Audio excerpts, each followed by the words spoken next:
Hi, I'm Craig with ApplianceVideo.com. Today, we'll be taking a look at the air tower assembly on this KitchenAid side-by-side refrigerator.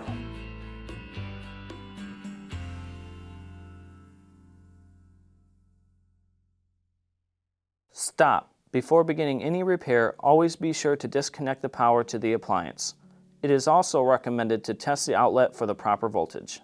Remember to also turn off the water. The main reason why you'd be replacing your air tower is if the LEDs on the actual air tower itself are not functioning. Now, click on the link below to view this repair video.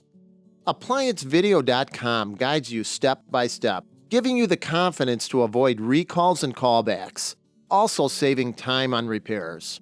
Whether you're up against an uncommon repair or the latest appliance on the market, our videos have been created with you in mind.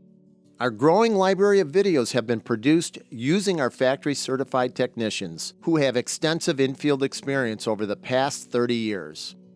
ApplianceVideo.com provides high-quality repair videos that anyone can follow, regardless of their skill level. We are here to help. Click on the link below to view this repair video and let us help you do it right the first time.